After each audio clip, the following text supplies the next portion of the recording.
there is a version of you that you visit every day. You visit him in the shower, when the hot water is running and the world has not yet started. You visit him on long drives, when the road is empty and the music is right. You visit him at 2 in the morning, when sleep refuses to come and the ceiling becomes a canvas. He is extraordinary, this version of you. He has written the book. He has built the company. He has said the things you are afraid to say and lived the life you are afraid to claim. He is thinner, sharper, more disciplined. He wakes up early. He does not waste time. He has already done everything you keep telling yourself you are going to do someday. When the time is right, when the conditions are perfect, when you are finally ready, you have been visiting him for years, maybe decades. And in all that time, he has not aged a single day. He is permanently suspended in the amber of your imagination, perfect and untouched, waiting for you to finally arrive and become him. But here is the question nobody has ever asked you directly. What if he is not waiting for you? What if he is the reason you have never arrived?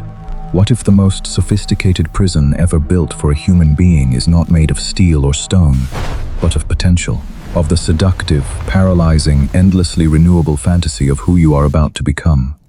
Today, we are going to commit an act that every self-help book, every motivational speaker, and every vision board in existence will tell you is wrong. Today, we are going to kill your dream self, not because your dreams are worthless, but because the dream self, that perfect, imaginary future version of you, has been quietly, methodically, and very effectively stealing your actual life. Welcome to Silent Mind Academy. Before we can kill something, we have to understand exactly what it is. The dream self is not a goal. Goals are specific, measurable, time-bound. Goals make you uncomfortable. Goals have deadlines that arrive whether you are ready or not. The dream self is something far more dangerous than a goal. It is an identity, a complete, fully realized, internally consistent alternate version of you that exists entirely in your imagination and requires absolutely nothing from you to maintain. This is its power, and this is its poison. William James, the father of American psychology, spent decades studying what he called possible selves. He discovered something that was both obvious and devastating. The human mind cannot distinguish, on an emotional level, between achieving something and vividly imagining achieving it. When you picture your dream self, when you feel the pride, the confidence, the recognition, your nervous system registers a version of satisfaction. Not full satisfaction, but enough. Not enough. Enough to release a small measure of the tension that was supposed to drive you toward action. The dream becomes a pressure valve. Every time the discomfort of your current reality becomes too sharp, every time you feel the gap between who you are and who you want to be, you open the valve. You visit the dream self. You feel the warmth of his life for a few minutes. And then you return to your actual life, slightly more relaxed, slightly less urgent, slightly more willing to wait one more day. This is what James called the substitution effect. The imagined life substituting for the actual one. The rehearsal replacing the performance. The map being mistaken for the territory. And here is what makes it truly lethal. It gets easier every time. Every visit to the dream self deepens the neural pathway. The fantasy becomes more vivid, more detailed, more satisfying. And the actual work, the boring, unglamorous, deeply uncomfortable work of becoming someone, becomes comparatively less appealing. You are not lazy. You are addicted. Addicted to a version of yourself that will never have to face failure, rejection, or the humiliating gap between ambition and ability. In 1913, a man sat in a small apartment in Prague and wrote in his diary, "I am made of literature. I am nothing else and cannot be anything else." His name was Franz Kafka, and he spent the majority of his adult life visiting his dream self. Kafka dreamed of being a writer of total commitment, a man who lived for nothing else, who sacrificed everything for his art. He wrote about this writer constantly. He described him in letters. He mourned the distance between himself and this imaginary version with such eloquence that the mourning itself became a kind of art. But here is what most people do not know about Kafka. He worked a full-time job at an insurance company. He lived with his parents. He was engaged 3 times and never married. He destroyed the majority of what he wrote. He asked his closest friend, Max Brod, to burn everything that remained after his death. The dream self, the committed, uncompromising artist, was so vivid, so specific, so demanding, that the actual Kafka felt perpetually unworthy of him. Every real sentence he wrote was measured against the perfect sentences his dream self would have written, and found lacking. He did not lack talent. He lacked the willingness to be the imperfect, embarrassing, unfinished version of himself that actual creation requires. Brod did not burn the manuscripts. The world received the trial, the castle, America.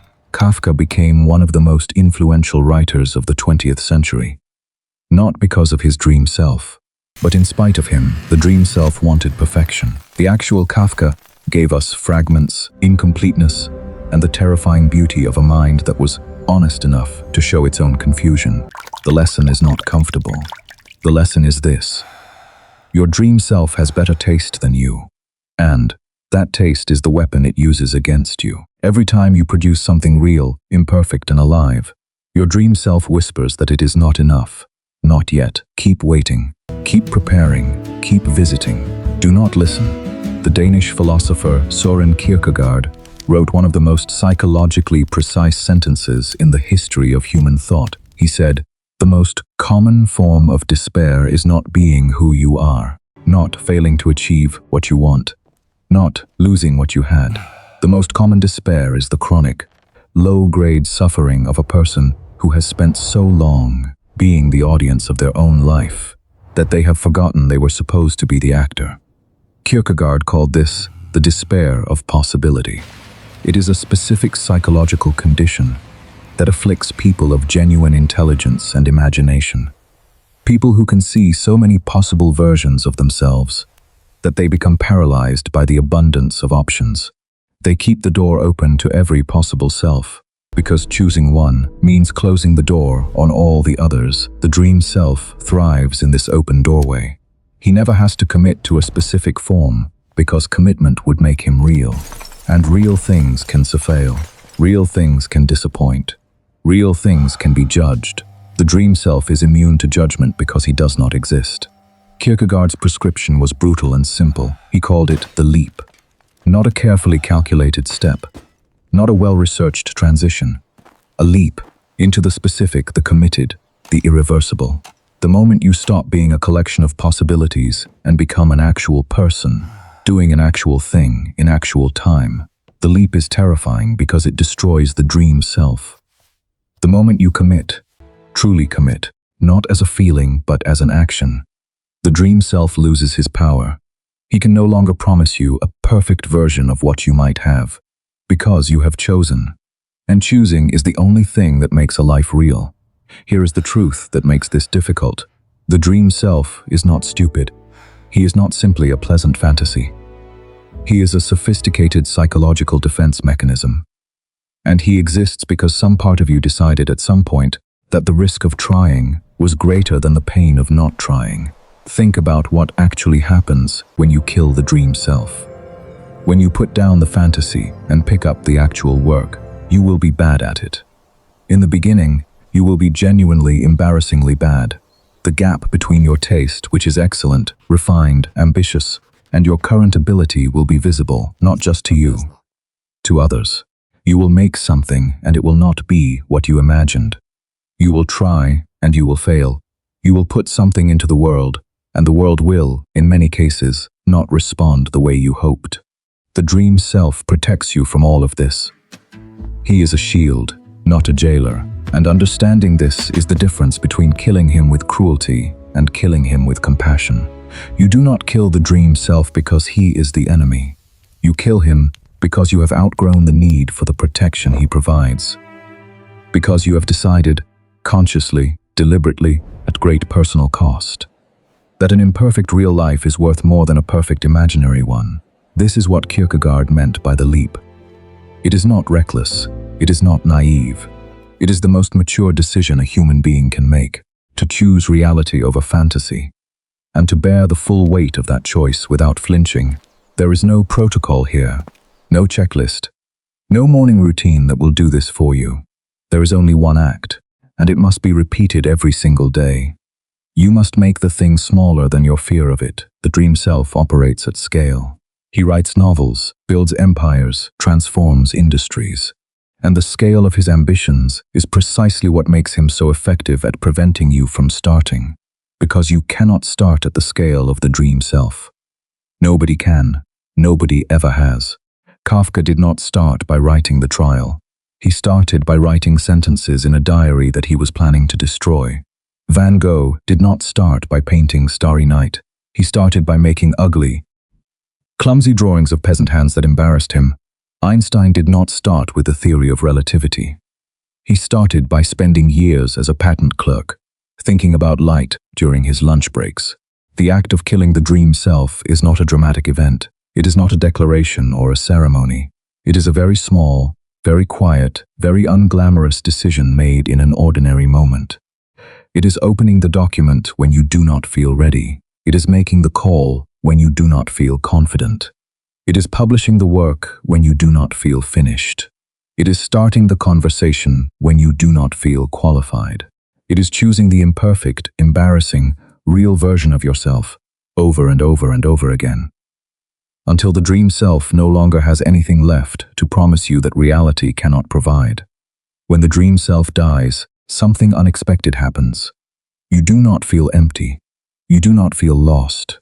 You feel, for perhaps the first time, the specific, irreplaceable satisfaction of a person who is actually living their life instead of rehearsing it.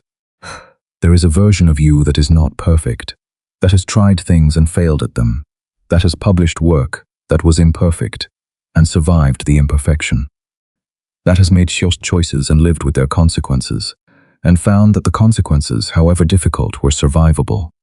That version of you is not as glamorous as the dream self. He does not have the dream self's confidence, or his ease, or his immunity to failure, but he has something the dream self will never have.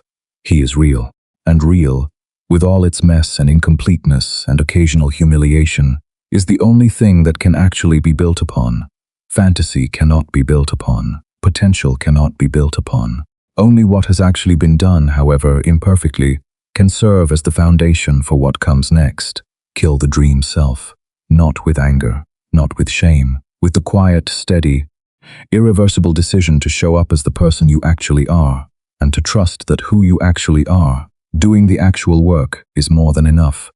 Kafka asked his friend to burn everything.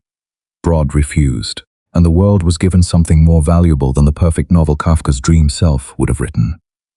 It was given the honest, unfinished, deeply human work of a man who kept going despite never feeling ready. You have spent enough time in the waiting room of your own life. The dream self is not coming to save you. He was never going to arrive. He was always just a reflection. The most sophisticated reflection your fear has ever produced. Designed to make waiting feel like preparation. The only version of you that can build anything, love anyone, create anything that matters, or leave any trace in the world that was genuinely yours, is the version that showed up today. Imperfect, unfinished, uncertain, and absolutely, irreversibly real. Welcome to Silent Mind Academy.